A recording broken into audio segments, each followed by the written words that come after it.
Estoy aquí, ¿verdad? Oramos al Señor. Padre amado, te damos muchas gracias por esta oportunidad que le das a nuestro hermano Josué de compartir tu palabra. Espíritu Santo, te pedimos que seas tú tomando el control de él, Señor, y trayendo tu palabra directamente a nuestros corazones. Prepáranos, Señor, también en nuestros corazones para recibirla, y no solo para recibirla, sino para ponerla por obra. Bendícenos en esta mañana. Glorifícate, Señor, a través de la vida de nuestro hermano y de la de cada uno de nosotros. En el nombre de Jesús. Amén. Buenos días. ¿Cómo estamos? ¿Bien? Y yo que me alegro, como dice uno. Bueno, qué gusto estar aquí. Y hoy vengo con bastante ilusión. Porque hay el texto que Dios ha puesto en mi corazón esta semana para trabajar con vosotros, para poder compartir. Es un texto que me hacía mucha ilusión estudiar. Es un texto bastante famoso que viene siendo pues el Sermón del Monte, sobre todo la parte de las bienaventuranzas. Si habéis visto el boletín, pues veréis que hoy nos vamos a centrar en Mateo 5. Así que ya puedes ir buscándolo. Tengo que decirte también que aunque me hacía ilusión poder estudiarlo y cuando he sentido que era la palabra que tenía que compartir con vosotros, también es un texto que da como respeto, porque todo el mundo lo conoce y creo que casi todos los predicadores que han pasado por aquí en algún momento han predicado sobre este discurso, sobre las bienaventuranzas. Creo que no es un texto para nada nuevo y quiero ya abrirte mi corazón, y aquí ya viene la parte que tú me crees o no me crees, pero yo te soy sincero, no vengo aquí con la intención de enseñar nada nuevo. No creo que haya descubierto yo aquí América estudiando este pasaje. Simplemente te invito a que a lo mejor hoy es el día de recordar cosas que Dios ya te ha dicho. A lo mejor hoy es un buen día para recordar cosas que Dios ya te había dicho. A lo mejor hay algo nuevo, pero no vengo con esa pretensión. Creo que es bueno ir releyendo temas, ir volviendo a dejar que Dios te recuerde cosas que ya Él te había dicho para que podamos renovar nuestro pacto con Él. Y si nunca has escuchado este sermón, si nunca has escuchado el Sermón del Monte, si nunca has escuchado las bienaventuranzas, te invito a que te sientes y te agarres bien a la silla, porque es un discurso formidable de Jesús, es una obra maestra. Así que deja que te lo vaya explicando, porque realmente con cada bienaventuranza podríamos tener una predicación, pero no. Lo vamos a hacer todo en uno y vamos a estar pues viendo un poquito por encima todo. Deja que te lea. Viendo la multitud, versículo 1, Jesús, subió al monte y sentándose, vinieron a él sus discípulos, y abriendo su boca, les enseñaba, diciendo: ya sabéis todos que yo soy un friki de las películas. A mí me encantan todo tipo de películas, y si eres una persona que también ve películas, en toda película de guerra o medieval, o del Rey Arturo, o este tipo de cosas, el rey, justo antes de entrar al ataque, justo antes de entrar a conquistar, tiene un momento con su gente. Y tiene un discurso que suele ser épico, que suele ser el momentazo de la película, el momento en el que el actor va a lucirse, porque es el momento más épico del momento donde voy a hacer un discurso del tipo de ejército que somos, de hacia dónde vamos a ir, lo que vamos a hacer y lo que vamos a conseguir. Y aquí Jesús está haciendo su discurso, y va a ser un discurso sorprendente. Te recuerdo, porque claro, tú ya sabes el final de la historia, y es muy difícil intentar salirnos, que sabemos que Jesús vino a morir en una cruz. Pero ten en cuenta que estamos en los primeros capítulos de Mateo, y Jesús llega como el Mesías. Mesías, es decir, Salvador, y todo el mundo esperaba un Salvador político, porque el pueblo de Israel, los judíos, vivían con un yugo que eran los romanos. Los romanos estaban encima sobre ellos, y ellos estaban anhelando un Salvador, un guerrero, que el hijo de David, que sacó a los filisteos, pues que pudiera echar a los romanos. Pero lo que va a decir es algo bastante diferente a lo que ellos esperan. Dice la Biblia que se sentó. Un rabino de aquella época enseñaba caminando y en el camino iba enseñando. Pero cuando un rabino se sentaba, todo el mundo quieto. Si un rabino se sentaba, es que iba a decir algo importante. Justo ahora estamos en un momento contrario, ¿no? O sea, alguien que enseña sentado cuesta más, ¿verdad? A día de hoy se enseña de pie, pero en ese momento, cuando ibas a enseñar algo importante, se sienta. Dice aquí la Biblia que Jesús se sienta y dice que abre su boca. Y la expresión que podemos encontrar en el griego, que tampoco te voy a marear, tiene que ver con abrir su boca, pero conectando el corazón. Está abriendo su corazón. Así que fíjate, estamos ante un discurso donde el Mesías se sienta, donde el Mesías abre su corazón y recuerda, solo un detalle, que la última vez que Dios habló desde un monte fue para decir cosas muy importantes. Estaba en el monte Sinaí y dio los 10 mandamientos, y dio la ley a Moisés, y dio normas, y fue una vez muy importante para el pueblo de Israel. Y Jesús se acerca y lo primero que hace es hablar en un monte. Todo este contexto me hace ver que estamos ante un momento épico.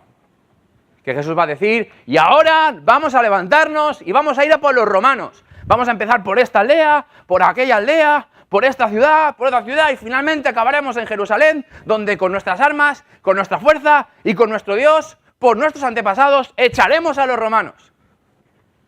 Seguramente mucha gente espera este discurso de un Mesías. Pero el discurso de Jesús es radicalmente diferente. Él fue un rey diferente.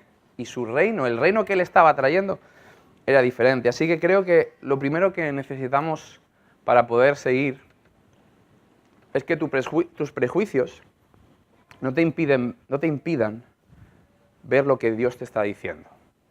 Porque los fariseos, aquellos que sabían mucho de la ley, como este discurso no encajaba con ellos, lo rechazaron. Y probablemente habrá cosas de las bienaventuranzas que van a chocar con tu vida y que tú no estás de acuerdo y que tú piensas que tienen que ser diferentes. Y yo te invito a que a tus prejuicios no le quiten el valor a lo que Dios te puede estar diciendo hoy. En la primera parte del Sermón del Monte, que es lo único que vamos a ver, habla de las bienaventuranzas. Y es una palabra complicada porque, reconozcámoslo, en nuestro día a día no lo usamos. Generalmente, cuando yo te veo, digo, bienaventurados, hermanos, ¿verdad? Generalmente ya no es una expresión que usemos. La expresión es bendito y feliz. Realmente la palabra Macarios, que es la palabra que usa.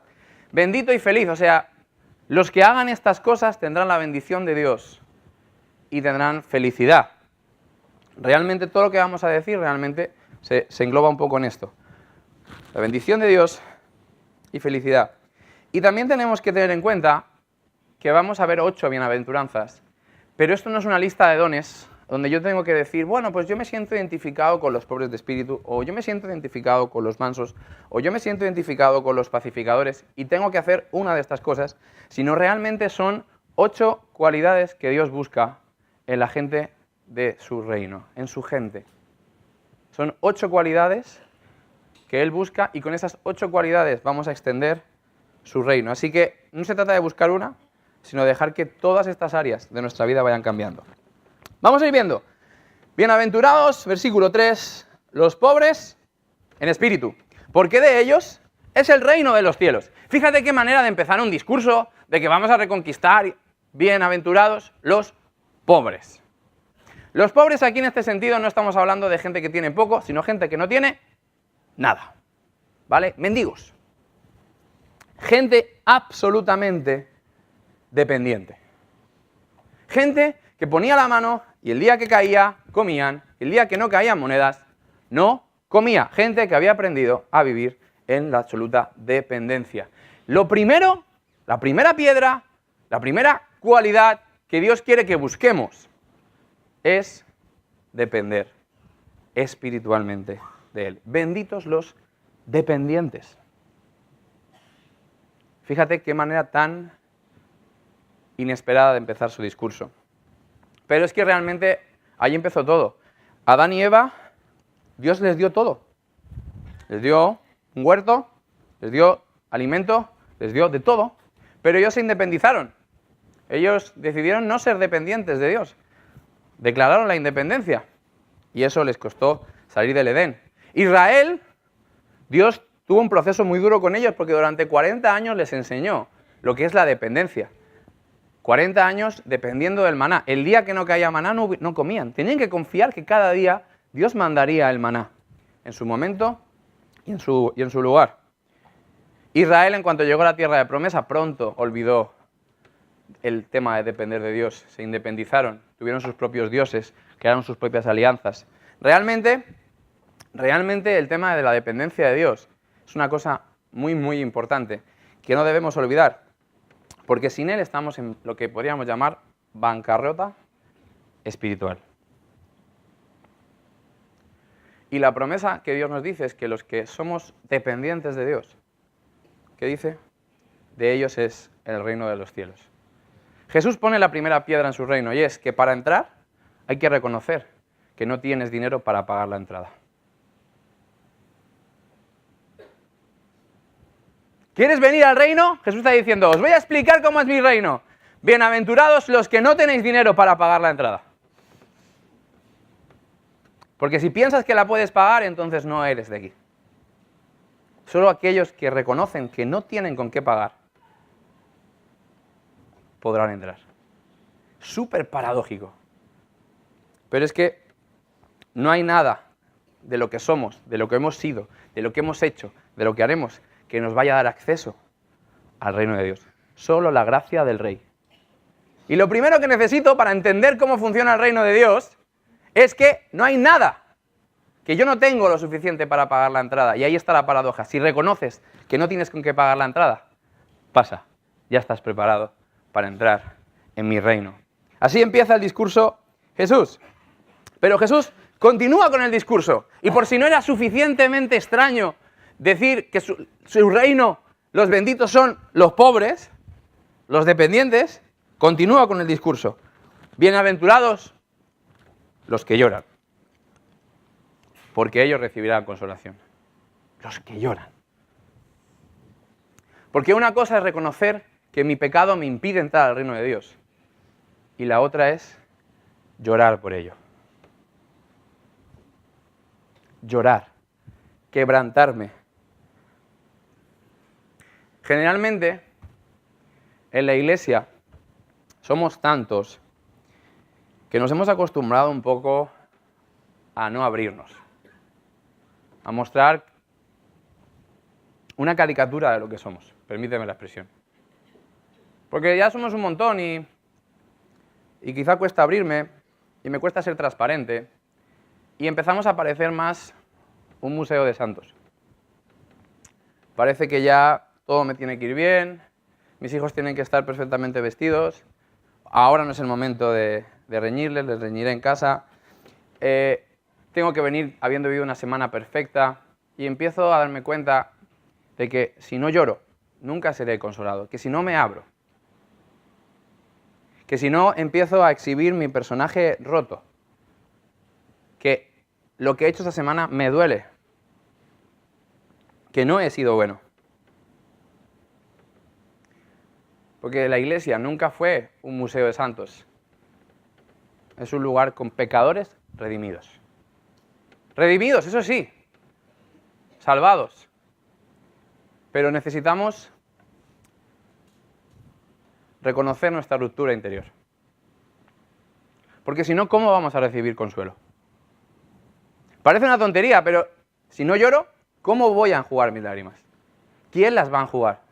Si siempre estoy sonriendo, si siempre estoy feliz, si no reconozco que estoy roto por dentro, ¿cómo voy a recibir consolación? Si no me abro, si no cuento, si no comparto la carga. El reino de los cielos no es de superhéroes que luchan, que pelean solos, que son infranqueables, sino son de gente dependiente y gente que llora. Gente que se muestra vulnerable, que no tiene miedo a sentirse vulnerable. Porque el problema de llorar es que nos volvemos vulnerables.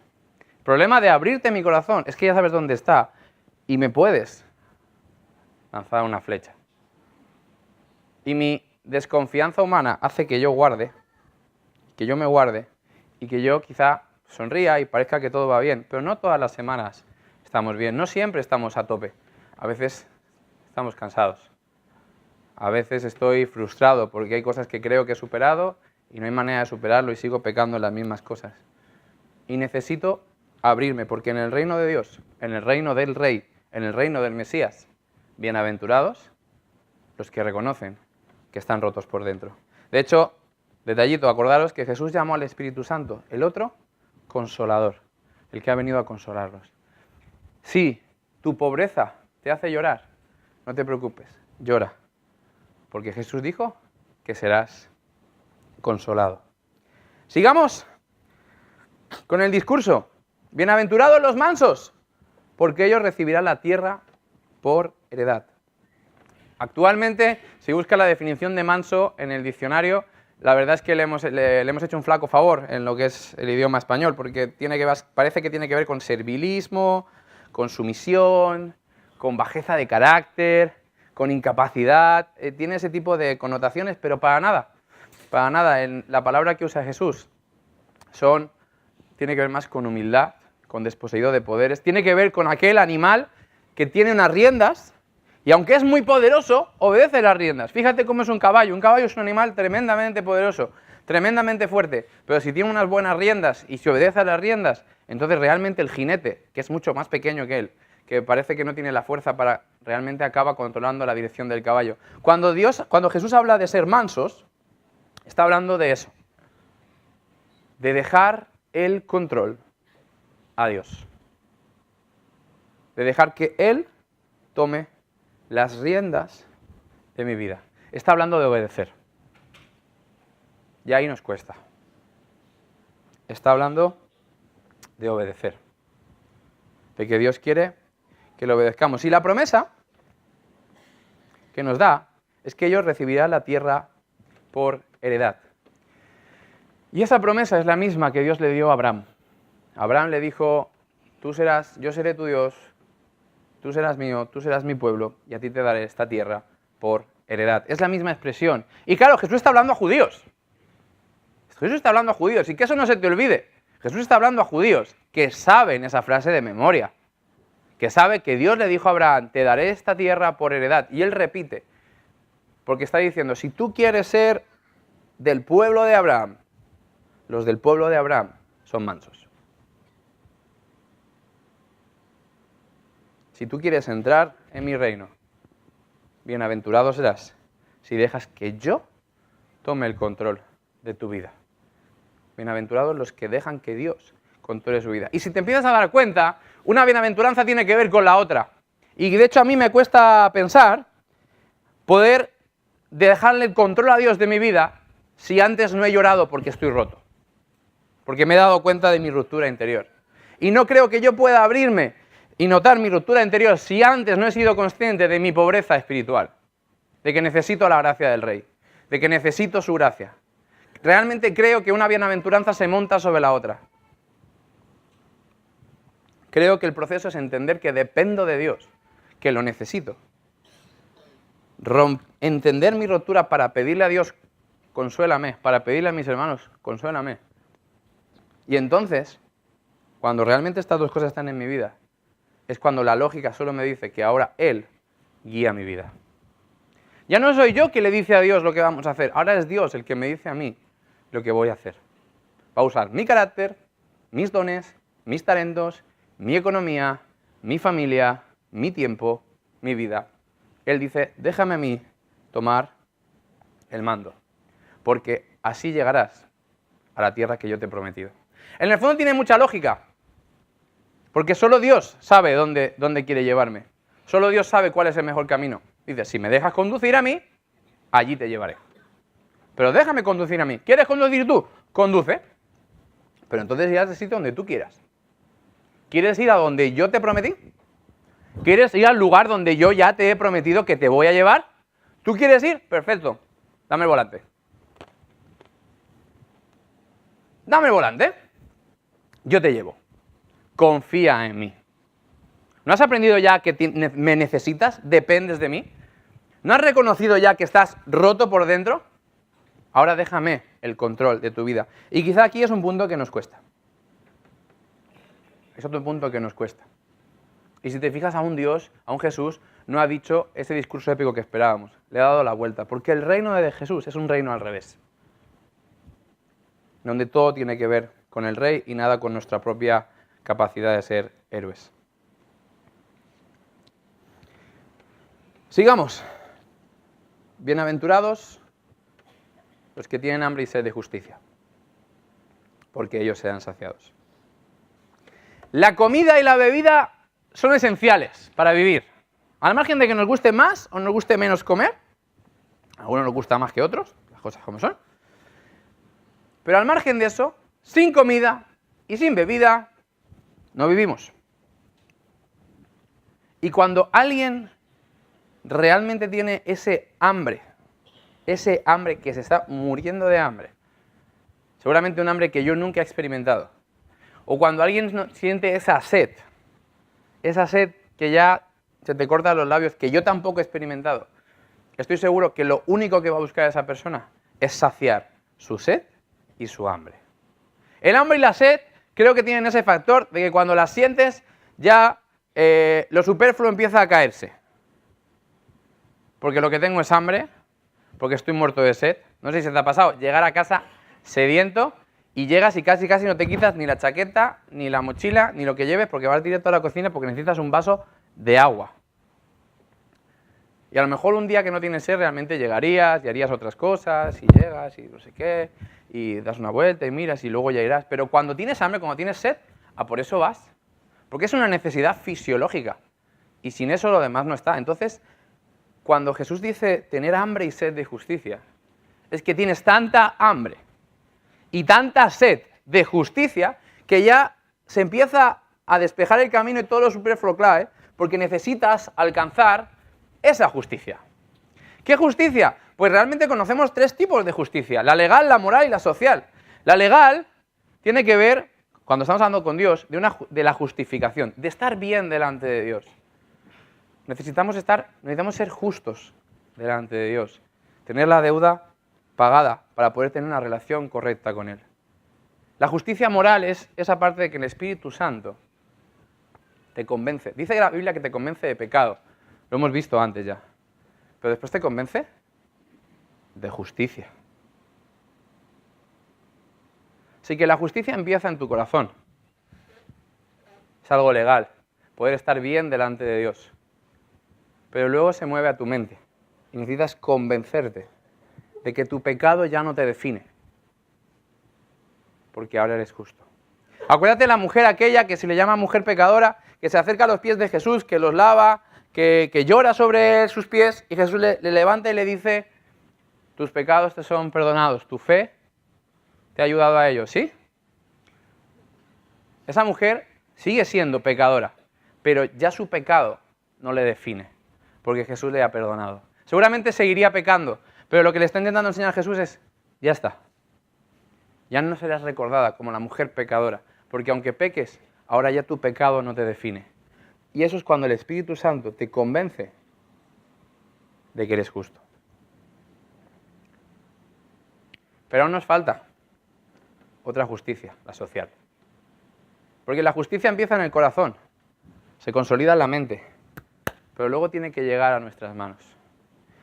Yo creo que cuando Dios dice que nos hace justos, no es solo que nos pone bien delante de Dios, sino que también nos hace ver la justicia y, por tanto, la injusticia, y debemos luchar contra ella. ¿Cómo se trae justicia al mundo? Cuidado, lo primero, predicando el Evangelio, porque la gente necesita entender que necesita estar justo delante de Dios. Y la manera de ayudarles es presentándole las buenas noticias, diciéndole que Jesús quiere que tú pidas perdón, que Jesús quiere salvarte. Así se lleva justicia al mundo, pero también con justicia social. Los evangélicos siempre hemos estado a la vanguardia de la justicia social. Casi todos los movimientos y las reformas sociales, estúdialas, verás que tienen como origen ideas protestantes, ideas evangélicas, ideas de gente que vio en la Biblia que no podemos tolerar la injusticia. Santiago 1:27, Amós 5:24, Proverbios 31:8, Isaías 58, 6 al 8. La parábola de Jesús sobre las cabras y las ovejas. Son un montón de textos que nos ayudan a ver que no solo hay que ir a predicar, sino que también hay que ir a traer justicia social a este mundo. Y esto no es algo que se ocupa el Banco de Alimentos, y está hecho. Esto no es algo que se ocupa nuestro servicio de diaconía, y ya está hecho. Eso es algo que nosotros debemos hacer. Que, como por ejemplo ayer estuvimos allí reclamando justicia social por la esclavitud, ¿no? Pues muy bien, eso es lo que tenemos que hacer como iglesia, y tenemos que seguir haciendo cosas así. Porque no podemos quedarnos con la justicia solo en nuestro corazón. No podemos quedarnos con la justicia solo en nuestra mente. La justicia tiene que empezar a desarrollarse también en nuestras manos. Y tenemos que tener esa hambre y esa sed. Que la búsqueda de justicia determine mis pasos. Ya sea para mí o ya sea para los demás. Y que la injusticia ajena me duela. Que la injusticia ajena me duela. Fíjate, nuestra pobreza espiritual nos lleva a llorar para pedir consuelo, que Dios promete darnos. Entonces le dejamos las riendas a Dios de nuestra vida y entonces buscamos la justicia de Dios. ¿Qué dice Jesús? Jesús luego lo dirá en el Mateo 6.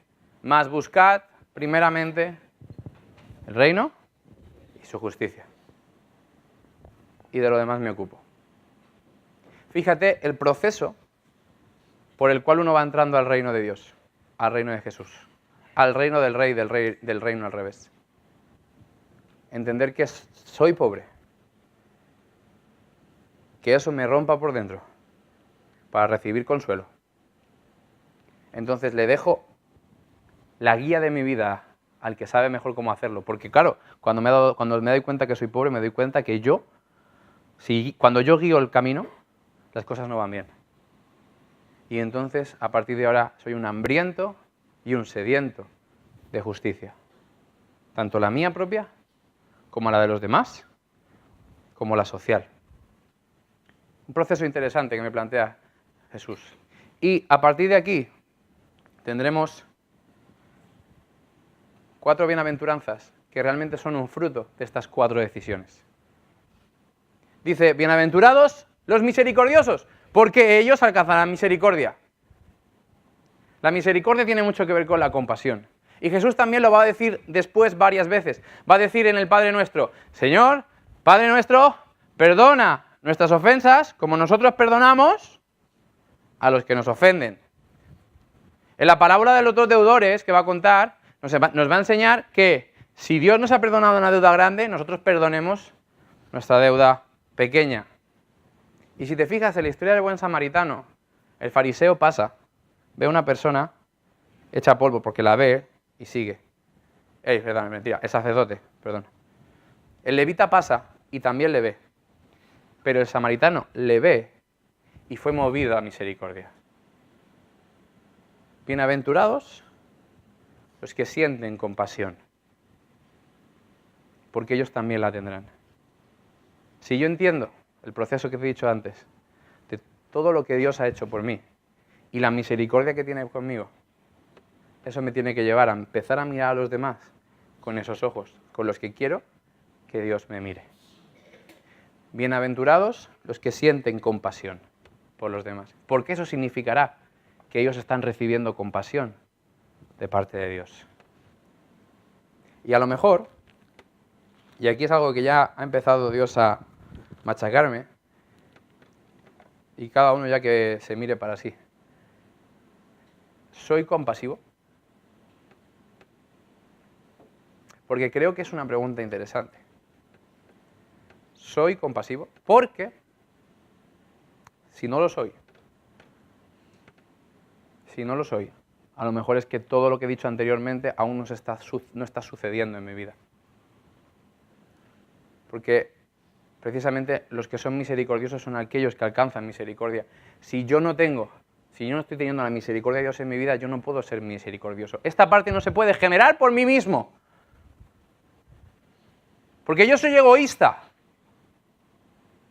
Porque yo precisamente, cuando me convertí, cuando Dios ya tocó mi vida, porque yo con 7 años decidí, por Dios, yo escuché una predicación sobre el infierno, permíteme la expresión, me morí de miedo, por no decir otra cosa, y entendí que había que orar por Jesús, lloré por Jesús. Pero realmente yo a los 21 es cuando Dios se topa en mi camino y Dios me cambia radicalmente. A mí no me gustaba trabajar con personas, escuchar cosas de personas, trabajar con la gente. Yo tenía otra profesión, yo iba hacia otro lugar. Pero de repente Dios te cambia.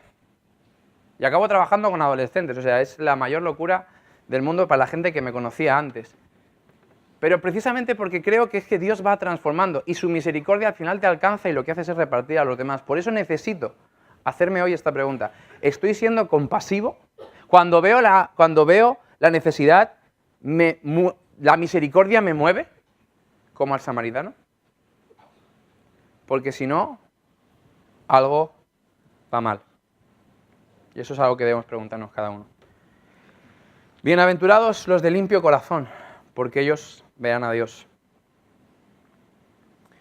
Para poder ver a Dios, necesitas un corazón limpio, con todo el proceso con el que os estoy contando. Y aquí tengo otra pregunta que va hacia mí. ¿Veo a Dios? ¿Lo veo? Porque aquí dice que los que tienen el corazón limpio lo verán. Lo verán. ¿Yo lo veo? ¿Lo ves? Pregúntate. Porque entonces, no verlo, quizás está muy relacionado con no tener un corazón limpio. O Jesús es mentiroso. Porque Jesús dijo, los de limpio corazón verán a Dios. Y son preguntas que empiezan a pesar en mi espalda. Y de verdad que no estoy siendo cínico. Realmente empieza a pesar. No siempre veo a Dios. Y entonces me hice una pregunta. ¿Cómo puedo mantener mi corazón limpio? ¿Vale? Y entonces pensé en mi propio cuerpo. ¿Cómo mantengo mi cuerpo limpio? ¿Intentando no manchándome?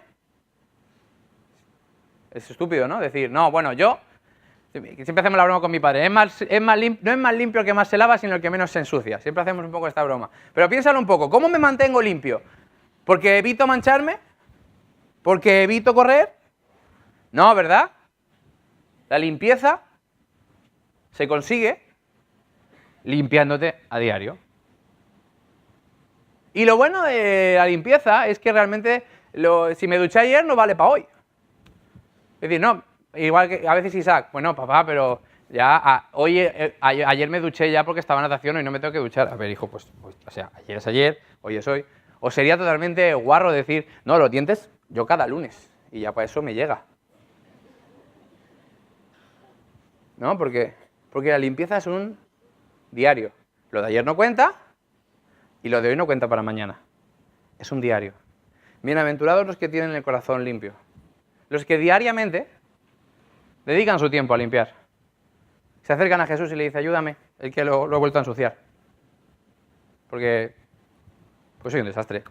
Porque soy un pobre espíritu. Y eso me hace llorar. Necesito que me guíes. Necesito que tu misericordia me alcance. Necesito tu justicia, ayúdame a limpiar. Es bueno duchar a nuestro corazón cada día. La renovación espiritual, súper necesaria. Fíjate qué piedra tan interesante para construir un reino. La limpieza espiritual diaria, la renovación. A Israel se le olvidaba. Israel, si tú lees en la historia de los jueces, se levantaba un juez, todo el mundo pedía perdón, pero luego se les olvidaba el pacto. No se renovaban. El reino de Jesús es un reino de los que se renuevan diariamente. Bienaventurados los pacificadores, porque ellos serán llamados hijos de Dios. Pacificador es aquel que trae la paz. Y la paz también se puede traer de muchas maneras.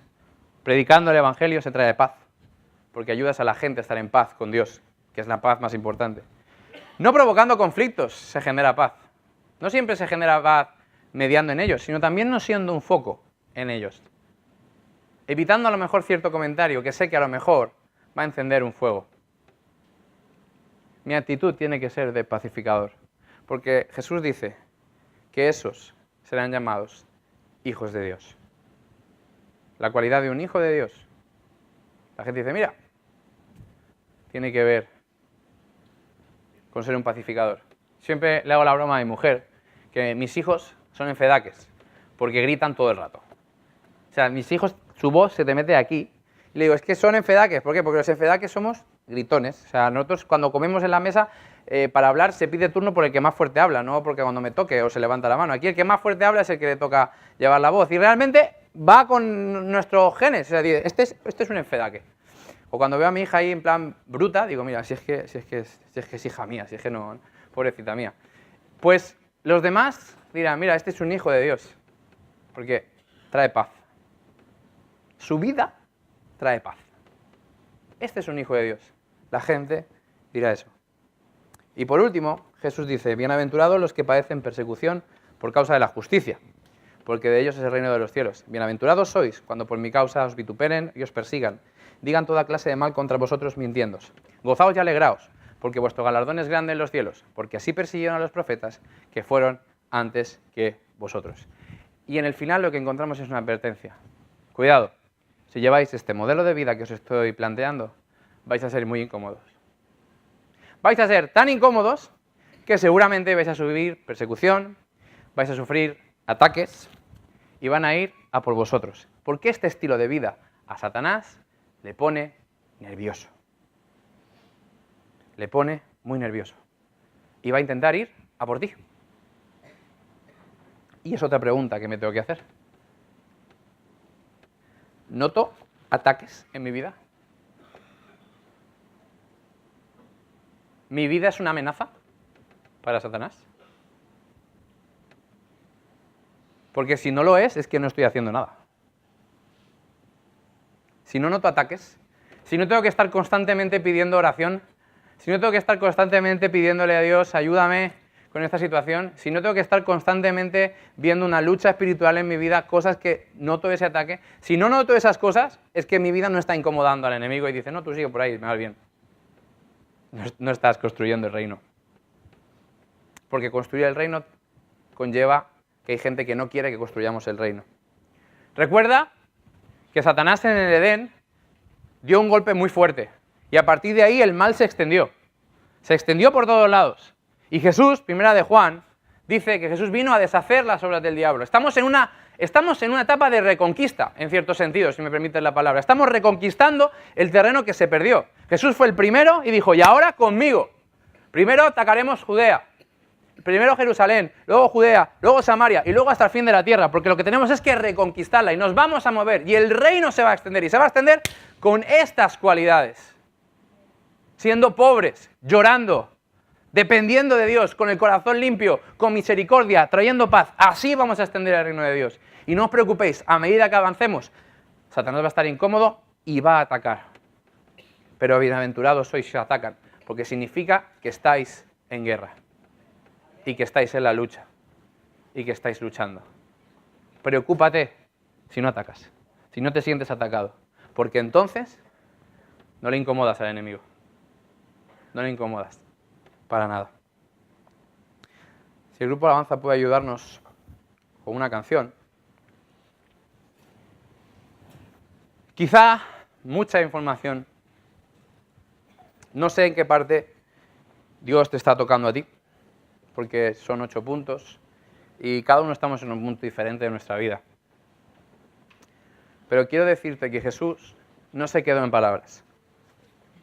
No dio este discurso y se fue, sino que Él se quedó para ser un modelo. Él fue el primero que dependió absolutamente de Dios. ¿Le ves a Jesús en su vida constantemente siendo un pobre de espíritu, orando todo el día, buscando a Dios, porque necesitaba a Dios en su día a día? Él no se agarró a cosas materiales, Él buscó a Dios. Jesús lloró.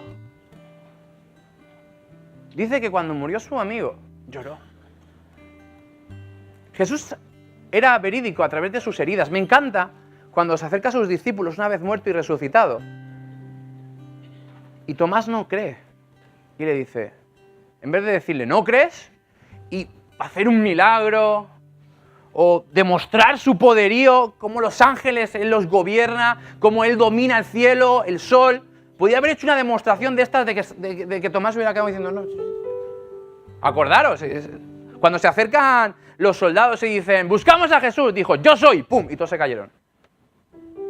Acordaros, Jesús tiene poder. Pero Jesús dice, ¿quieres ver que soy real? Toca mis heridas.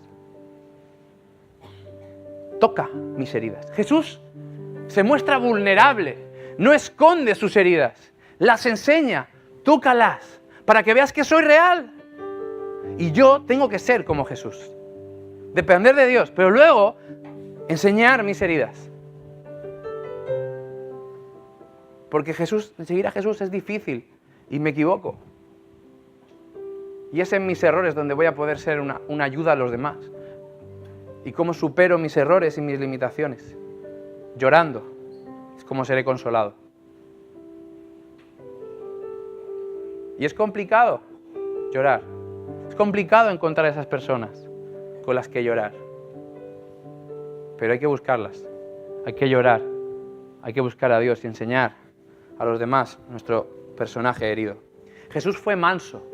Dice él, aprended de mí, soy manso y humilde. Y si fuera poco, busca su última noche. Cómo se pone de rodillas y le pide por favor a Dios, no quiero morir en una cruz. Yo no quiero. Jesús dice, que pase de mí. Eso significa, no quiero. Yo no quiero hacerlo. Pero tú tienes las riendas de mi vida. Si tú quieres, yo lo hago. Esa es la oración de Jesús, un hombre manso. Jesús es misericordioso, porque dice la Biblia que no estimó el ser algo igual a Dios como algo a que aferrarse, sino que nos vio y dijo, se hizo un siervo y trajo su misericordia a nosotros. Jesús tiene el corazón limpio, Él ve a Dios, quiere limpiar nuestro corazón. Jesús con su muerte trajo paz al mundo, es el gran pacificador. Y Jesús mismo fue perseguido. Sus amigos, su familia, abandonado por sus discípulos. Y la misma gente que le aclamó un día, pidió su muerte de la manera más vergonzosa a la semana. Jesús es el rey. Y cuando llega, hace un discurso a sus ejércitos, que somos nosotros. Pero no te dice, coge la espada, no te dice, sé valiente, no te dice, los valientes lo conquistaremos, sino, seamos pobres. Lloremos, seamos mansos. Traigamos paz, misericordia.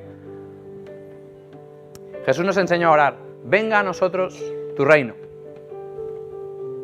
¿No? Venga a nosotros tu reino. Pues mientras Él viene, nosotros tenemos que ir. Él viene y Él va a traer su reino. Pero mientras, ves tú, Él va a traer paz al mundo. Pero mientras, llévalo tú. Él va a traer justicia a este mundo. Pero mientras, llévala tú. Él va a traer misericordia a este mundo. Pero mientras, llévala tú. Porque mientras Él viene con su reino, nos ha dejado aquí, a nosotros, para que lo vayamos extendiendo. El reino al revés. No el reino de los poderosos. El reino de todo lo que os he dicho. Os invito a que podamos tener un tiempo de oración.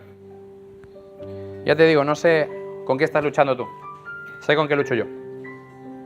Pero te invito a que seamos personas del reino, que escuchemos de nuevo el discurso de nuestro rey. Y así como en las películas vemos que tras el discurso del rey, los soldados de repente ya tienen fuerzas, no tienen miedo. Da igual si somos 300 y aquí hay 10.000 personas, atacan. Seamos iguales. Hemos cantado que Dios es poderoso, que Dios es fuerte, que Dios puede con todo. Después de este discurso, cojamos aire, motivémonos y sigamos con la reconquista. Nuestro rey va adelante. Nosotros debemos ir detrás. Que Dios nos bendiga.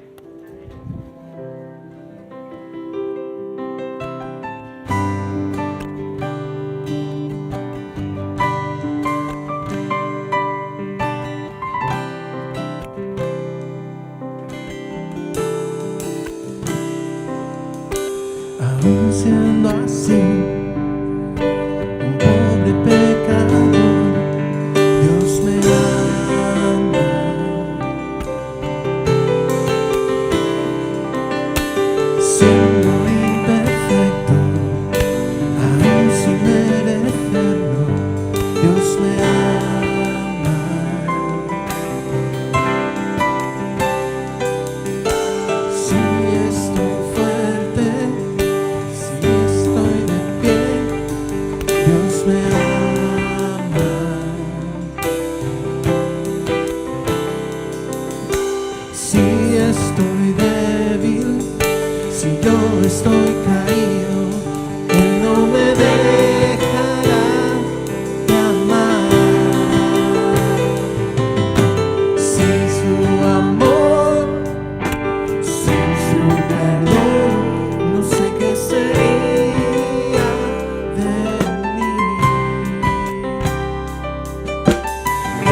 siendo así, un pobre pecador, Dios me ama.